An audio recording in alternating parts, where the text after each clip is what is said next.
Good evening. New York University professor, Lebanese-American essayist, mathematical statistician, former option trader, risk analyst, Nassim Nicholas Taleb will be doing an interview with the public TV tonight. Mr. Taleb, thank you so much for this opportunity. Thank you. I'm extremely honored to be here in Armenia. You are taking part in Science and Business Days in Yerevan. This is your first time here. Yes. Are expectations matching reality so far? Yeah, of course. I mean, it's a country that has a huge amount of technical skills, and it's a country of the future. When you go to old Europe, you feel that they're in the past, and here you feel that they're in the future. They talk about the future, they think about the future. So there's an energy here that you feel everywhere you go. What makes you so optimistic? I'm just describing my impressions, my impressions of the place, but I am extremely familiar with the Armenian community, given that I'm Lebanese, you know, so therefore I grew up with Armenians, and you see them around the world, so it's the same diasporas typically. And I see and I hear what's going on, and you see that there is some amount of energy in Armenia and in the Armenian communities around the world.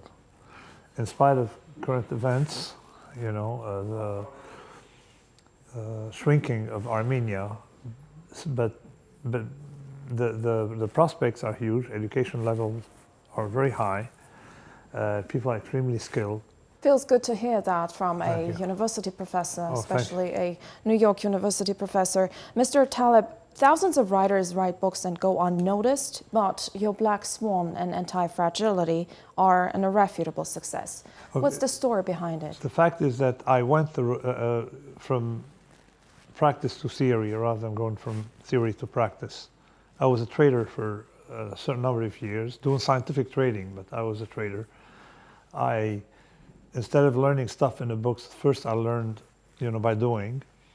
There was actually no books for what I was doing, so I developed a certain view of the world that is that of a practitioner. And not many practitioners really write books. Typically, people who write books are in the business of writing books. People who do research are in the business of doing research. So I was lucky to be a practitioner first, and then later, you know, retiring from practice at an early age, in my early 40s, I decided to devote myself to scholarship. So I started with a couple of books before the Black Swan, and then later on, the Black Swan was a huge hit because maybe it addressed stuff that were not part of the discourse. Most people focus on what they know, and I focus on what we don't know or we can't know, and you got to live with it. You got to live with the fact that there are a lot of stuff we don't understand. Science is about what we understand. I'm in a different business. That was the appeal of the book, and perhaps because I was a practitioner, people liked it better, you see, so maybe it's more colorful, maybe it feels more real. If someone, as a plumber, writes a book on plumbing, he's going to be taken more seriously than if a theoretician writes a book on plumbing. So that's why I was lucky to have the right resume when I wrote the book. Maybe someone else wouldn't have had the same impact. You study randomness, probability, and uncertainty. Break down these concepts, please. No, I mean, every time, from the minute you wake up, you're dealing with uncertainty. It's not something you know, new to humans. It's just like I wanted a more structured way of handling what we don't know, because you have, and then classifying uncertainty, doing the two classes of uncertainty, what I call mediocristan, extremistan. It's technical for now, but I mean, it's the different gradations of uncertainty. And some environments can handle uncertainty, others can't. For example, if you have a company has a lot of debt, if a country has a lot of debt, it's harder to face random events compared to a country that has, you know, reserves, or a company that has money in the bank. So how different entities can face, you know, the unknown is part of what my work was about. And then suddenly practitioners liked my work, academics didn't like it initially, and then later on academics started liking it. Some classes of academics, because I started publishing in academic journals after the Black Swan. Mr. Taleb, why should the typical member of a materialistic, capitalistic society care? About randomness, about probability, about uncertainty? How does this translate into practicality? It is, you have to read the book. I mean, I don't like cliches, you know, you've got to do this, not that, but the general approach is to focus on what you don't know rather than focus on what you know. And then things become easy. Focus on what not to do rather than what to do, by elimination. So those are tricks, and you work on tricks. But I don't work on, individual decision making in real in ordinary life. Most of my work is on systems, on how government should deal with uncertainty, how corporations should handle random events, how should it be structured to face the unknown. I couldn't possibly sit down with one of the greatest minds of the time and not pose the following problem to you. Yes. Armenia's business climate is investment friendly. Monopolies and systemic corruption are out of the way. The government is approachable and works on reducing bureaucracy. But it's still a small market, 3 million only. And we face security threats by unfriendly neighbors. How do you make such market more attractive to the foreign investor? Okay. I'm not into, answering. As a scholar, you work on what you have worked on, and Armenia, I've never studied really Armenia in a professional way to be able to make pronouncements. But I'm asking you to deal with uncertainty right now. I have no idea how to handle the Armenian situation other than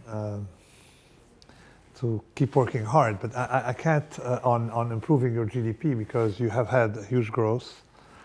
Something's working somewhere in the Armenian economy, but that's not my specialty. And again, what characterizes me is that I don't discuss, I discuss only matters that I have dealt with in my books. That's not my profession, you see. So to give precise directions, telling people what to do. I wrote a book called Skin in the Game. And in Skin in the Game, I explained that people should not be given advice if they don't pay the cost of being wrong. So I never ask someone, what do you think I should buy? I ask the person, what do you own? What's in your portfolio? You see? So therefore, giving an advice on Armenia, if I'm wrong, is contrary to my principle, because I don't pay any price for being wrong. I'd be gone, the Armenians would pay the price. So therefore, it is against my principles. But I'm glad you asked the question, because I wrote 5 books. The Acerto, part of the discussion. Acerto, volume 5 is called Skin in the Game, and it's precisely about the ethics of giving advice. Let me come to this, approach this from another angle. Yes. You advocate what you call a Black Swan robust society. Yes. This is a society that can withstand difficult to predict events. Yes. What kind of a society can withstand the unpredictable? As I said before, it has to have some structure. You should have low debt. It should be small. I can't in a short interview outline all the details. Nation states can only work well if they're small. City states usually work better than larger nations because of lack of centralization. Places like the United States work well, but much better than Russia in spite of the size, because it is a bottom-up society, whereas Russia is more centralized top-down, China is top-down. That makes them fragile. Your former president, I think, has worked on small states, on a theory of small states, and I find the idea very appealing. And Armenia is a small state. Small states are much more manageable than large nations, unless the large nations like the United States are completely decentralized. The United States is not a republic, it's a federation with a lot of power to the cities rather than the central government. So the recipes of things that I've outlined in my books, there's no general rule except that small is usually better up to a point. No debt is better. Growth fueled by debt is very bad. Growth fueled organically is very good. Depending on the financial markets for equity all the time is very bad. Bootstrapped cash flows, from cash flows is very good. There are general rules that you have, but the principal one is you must be able to handle uncertainty at all levels, and the best way to handle uncertainty is have a little bit of disorder, in your life all the time. So you're used to handling that kind of variability. Like too much stability typically leads to collapses. How do you build a society that can withstand the unpredictable? It is the disorder, the chaos? No. There are some rules: size, centralization, decision making, how you have to have devolution to small cities, how you must avoid. As I said before, the principal thing is not to rely on debt for financing. Everything else becomes easy. You propose what you have termed anti-fragility in systems, which is an ability to benefit and grow from random events, errors, and volatility. What kind of a system does it take? Again? Everything. You benefit from uncertainty. For example, if you spend time, every human body requires some volatility. If you don't feed the human body with volatility, it becomes fragile. To give you an example, if you spend 6 months in bed and then you took a walk or took the subway, you definitely would get ill. You see, if you don't go to the gym, your body becomes weaker. So you need some kind of dose of disorder all the time to get stronger. So everything organic requires a little bit of disorder, because the natural systems don't deal with changes in environment, from the top down. They deal with it by upregulating via stressors. So stressors, small little stressors all the time, are very good for you. That I explained in Antifragile. How do you build a society?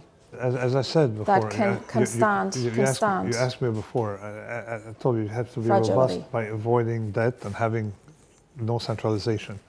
So the principles are the same? Yeah, everything. The principle for nature is the same as it is for societies, as for government, for everything. Thank you. Oh, great. Thank you very much. Thanks a lot. Nassim Nicholas Taleb sat down with the public TV tonight.